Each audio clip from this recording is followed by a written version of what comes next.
Dialogue के निदेशक श्री सुनील शाह,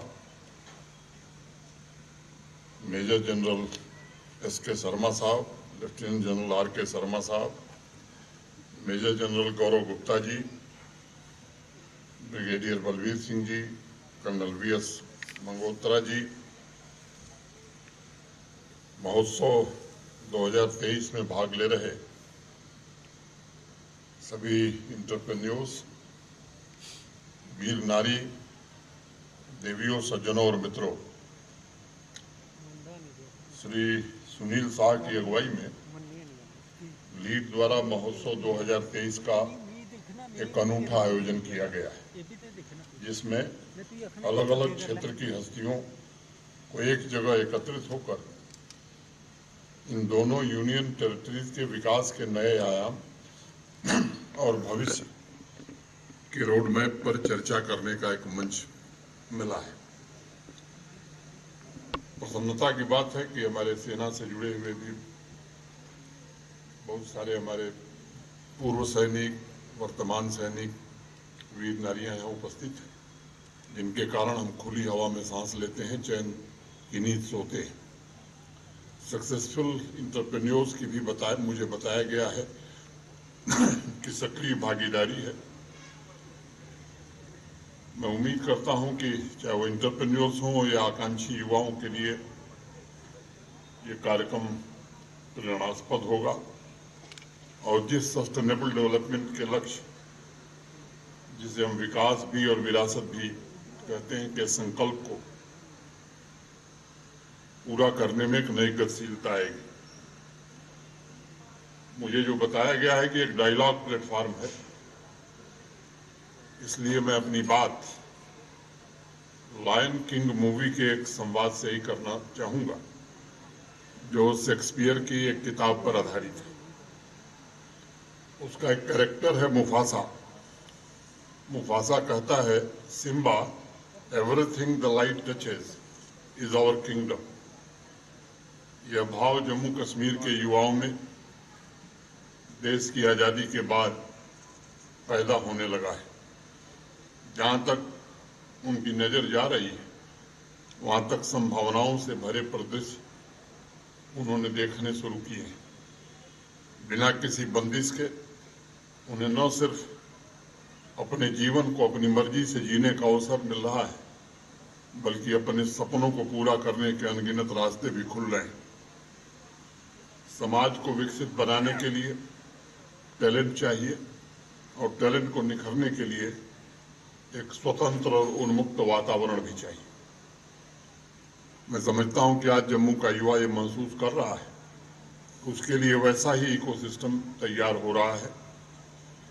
विशेष रूप से अगस्त 2019 उनके लिए वो प्रकाश लेकर के आया है, जिससे वो जीवन की यात्रा में नए मार्ग ढूंढ सकते हैं, चुनौतियों से जूझ सकते हैं, जीवन को बदलने के लिए पूरे सामर्थ्य के साथ आगे बढ़ सकते हैं।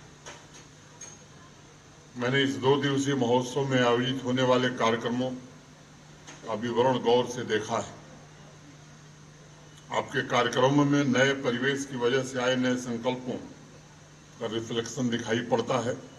मुझे उम्मीद है इन 2 दिनों में संस्कृति, सहयोग और सुझाव के मिले जुले कार्यक्रम द्वारा नए समाधान की राह निकलेगी। देश की उम्मीदों के अनुरूप विकास की नई बयार में आप सभी आगे बढ़ने का उत्साह प्रदान कर सकेंगे। इकोनॉमिक ग्रोथ और आत्मनिर्भरता के लक्ष्य के साथ आयोजित किए गए इस कार्यक्रम में मैं आज आप सबसे strengthen the local to go global के विषय में 2-4 बातें कहना चाहूंगा, बहुत संक्षेप में। मित्रों, बिना बुनियाद के शिखर की कल्पना नहीं की जा सकती। अगर कोई कहे कि उसे सिर्फ पेड़ चाहिए, जड़ नहीं, तो ये हंसने के सिवा और कुछ नहीं होगा। बहुत सालों से देश की हालत हमारे कुछ ऐसी ही थी। हम शिखर की कल्पना करते थे, लेकिन उसकी बुनियाद यानी युवा टैलेंट शक्तियों को जागृत करने के बारे में उतनी गंभीरता से नहीं सोचते थे। 2014 में देश में एक बड़ा परिवर्तन हुआ और भारत के माननीय प्रधानमंत्री श्रीमान नरेंद्र मोदी जी ने एक बात कही कि युवा आबादी भारत की असीमित शक्ति है और उसके टैलेंट को सही राह दिखाकर भारत की नई क्षमता को पूरी दुनिया के सामने प्रस्तुत किया जा सकता है। लंबे समय के इंतजार के बाद राष्ट्रीय शिक्षा नीति देश के नौजवानों को, विद्यार्थियों को प्राप्त हुई, जिसने पूरे एजुकेशन सिस्टम में वर्तमान जरूरतों के मुताबिक आदर्श बदलाव किए। 2016 से लेकर अब तक मान्यता प्राप्त स्टार्टअप्स की संख्या में 100 गुना वृद्धि हुई है।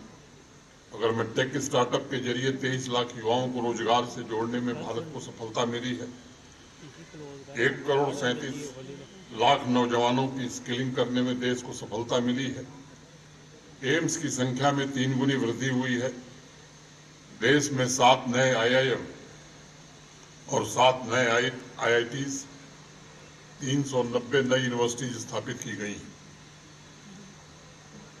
प्रधानमंत्री जी ने विशेष रूप से खेल, कला, संस्कृति के प्रति समाज में एक नई सोच पैदा करने में सफलता पाई है और आज आप सब स्वयं महसूस कर रहे होंगे, देख रहे होंगे कि भारत में खेल एक जन आंदोलन का रूप ले चुका है। अगर मैं जम्मू कश्मीर की बात करूं तो 7 दशकों में 3 मेडिकल कॉलेज थे, 7 साल में 7 नए medical college, 2 AIIMS, IIM, IIT, NIFT, 2 cancer institute, bone and joint hospital जैसे अनेक संस्थान जम्मू कश्मीर को प्राप्त हुए। और जम्मू तो शायद देश का वो पहला शहर है जहां सभी प्रीमियर एजुकेशनल इंस्टीट्यूशंस मौजूद हैं। इस बदलाव ने युवा भारत के लिए अनंत संभावनाओं के द्वार खोले हैं। मैं पिछले वर्ष के निर्यात के आंकड़े देख रहा था। $448 बिलियन के निर्यात के साथ भारत ने एक नया कीर्तिमान स्थापित किया है। आज आवश्यकता इस बात की है कि इस निर्यात में जम्मू कश्मीर का हिस्सा कैसे बढ़ सकता है, और इसलिए मैंने इसी विषय को खास तौर से चुना था। अपनी बात इसी विषय तक सीमित करने का सोचा भी था। सभी यूथ एंटरप्रेन्योर्स, आकांक्षी स्टार्टअप्स और अपने बिजनेस को स्केल अप करने के इच्छुक मित्रों को मेरा पहला आग्रह है कि जोखिम से डरने की जरूरत नहीं है। देश की सरकार और जम्मू कश्मीर का प्रशासन प्रतिबद्धता के साथ आपके साथ खड़ा है। आप नए स्टेप्स लीजिए और नई टेरिटरी को फतह कीजिए। इस अभियान में मैं आपको पूरी तरह सपोर्ट प्रोवाइड कराने का भरोसा देता हूं। थॉमस एडिसन का एक बड़ा प्रसिद्ध statement, I have not failed 700 times, I have not failed once. I have succeeded in proving that those 700 ways will not work. When I have eliminated the ways that will not work, I will find the way that will work. सभी नई सफलताओं का जन्म किसी न किसी असफलता से ही होता है। सभी एंटरप्रेन्योर्स के लिए मुझे एक बात कहनी है कि अपने बिजनेस कि लोकल लीडरशिप को स्ट्रांग बनाने की आज आवश्यकता है। माननीय प्रधानमंत्री जी ने vocal for local, district export hubs, 1 district 1 product जैसे कार्यक्रमों के माध्यम से एंटरप्रेन्योर्स को अवसर दिया है कि कर्तव्य पथ पर चलकर वो नई उम्मीदों, नए संकल्पों को साकार कर सकते हैं। अगर हम लोकल स्ट्रेंथ को नए आयाम प्रदान करने में सफल होते हैं तो मल्टीपल मार्केट के विकल्प हमारे सामने मौजूद होंगे। ये स्ट्रेटजी न सिर्फ हमें आत्मनिर्भर बनने और स्वदेशी उत्पादों के प्रमोशन में सहायक होगी, बल्कि नीश मार्केट का एक बड़ा सेगमेंट एंटरप्रेन्योर्स भविष्य में टारगेट कर सकते हैं। अभी एक रिसर्च हुआ है जिसके मुताबिक अगर आपको मोबाइल की रिंग नहीं भी बज रही है तब भी हर 10 से 12 मिनट में एक बार यूजर अपना फोन चेक करता है, यानी 1 घंटे में कम से कम 5 बार। अगर दिन का हिसाब लगाएंगे तो 80 बार, और महीने भर का हिसाब लगाएंगे तो सामान्य तौर पर लगभग 2000 बार लोग अपना मोबाइल चेक कर रहे हैं। उस रिसर्च में यह भी कहा गया है कि उन 2000 अवसरों पर आप क्या सोच रहे हैं, कौन से ऐप या सर्विसेज को आप देख रहे हैं, उनका अध्ययन करके लोकल मार्केटिंग के नए एवेन्यूज तय किए जा सकते हैं। आज यहाँ जम्मू कश्मीर के बहुत से एंटरप्रेन्योर्स मौजूद हैं जिन्हें इनका लाभ मिल सकता है। दिल्ली, मुंबई छोड़िए, पटियाला जैसे छोटे शहर में अगर कोई यूजर 80 में से 30 बार इंस्टाग्राम पूरे दिन में देखता है तो आपके लिए अवसर है कि आप अपने प्रोडक्ट की जानकारी उस तक सुविधापूर्वक कैसे पहुंचा सकते हैं। मुझे बताते हुए प्रसन्नता है या जम्मू कश्मीर के 10 crafts, pashmina, carpet, सोजनी, walnut, wood carving, paper मासी, कनी शॉल, खत्म बंद, बसोली पेंटिंग, बसोली पश्मीना तथा चिकरी वुड के पास जीआई टैग है। उसी प्रकार फूड प्रोडक्ट्स में भी बासमती, सैफरन, अनारदाना, मुस्क भुज्जी, राजमा, सोलाई हनी को जीआई टैग मिल चुका है और आने वाले महीने 2 महीने में लिस्ट और आगे बढ़ने वाली है। इन दोनों सेक्टर्स में एंटरप्रेन्योर्स इसका लाभ उठा सकते हैं, देश में तथा ग्लोबल मार्केट में अपनी पहुंच स्थापित कर सकते हैं। लेकिन उसका पहला स्टेप स्ट्रांग ब्रांडिंग और मार्केटिंग ही होगी। मेरा आग्रह होगा इस दिशा में आप सब सामूहिक रूप से प्रयास करें। Vocal for local district export hubs को मैं नई सामाजिक आर्थिक क्रांति का महत्वपूर्ण टूल मानता हूं और जिस प्रकार से, जिस गति से औद्योगिकीकरण, इंडस्ट्रियलाइजेशन हो रहा है, मुझे उम्मीद है कि एंटरप्रेन्योर्स का लोकल स्ट्रेंथ जम्मू कश्मीर की दशा और दिशा जरूर तय करेगा। 600 से ज्यादा नए स्टार्टअप्स, 86,000 करोड़ रुपए के इंडस्ट्रियल इन्वेस्टमेंट के प्रस्ताव, हजारों करोड़ रुपए के निवेश से ऑपरेशनल हो चुकी इंडस्ट्रीज के महत्वाकांक्षी जम्मू कश्मीर का निर्माण पिछले 3-4 वर्षों में हो सका है। डिजिटल इंडिया मिशन को जमीन पर साकार किया गया है। एजुकेशनल इंस्टीट्यूशंस में आज इस बात का कंपटीशन पैदा हुआ है कि कौन बेहतर इनक्यूबेटर बन सकता है।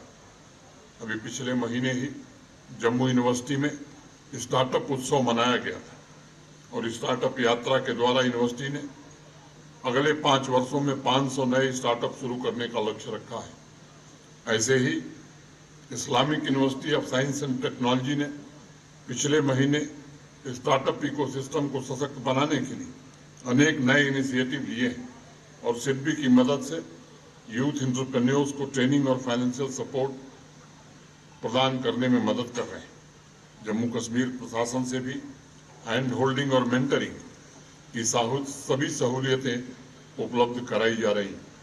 आज सबसे बड़ी आवश्यकता इस बात की है कि हम अपने लोकल सामर्थ्य को समझें, अपने विजन को विस्तृत करें और देश ने जिस प्रकार अपने यहाँ बनी चीजों को अपनाने का मन बनाया उसे आत्मनिर्भरता का साधन बनाएं। मैं धन्यवाद देना चाहूंगा पूरी आयोजन से जुड़े सभी बंधुओं को जिन्होंने एक बृहद आयोजन किया है। मैं मां माता वैष्णो देवी से प्रार्थना करता हूं इस आयोजन के सफलता की। आर्मी तथा अवकाश प्राप्त आर्मी ऑफिसर्स, सैनिकों और वीर नारियों के प्रति मैं विशेष रूप से हृदय से कृतज्ञता ज्ञापित करता हूं। एक बार पुनः महोत्सव 2023 के सफलता की बहुत बहुत शुभकामनाएं देता हूं और लीड के प्रयासों की सराहना करता हूं। बहुत बहुत धन्यवाद। नमस्कार। जय हिंद।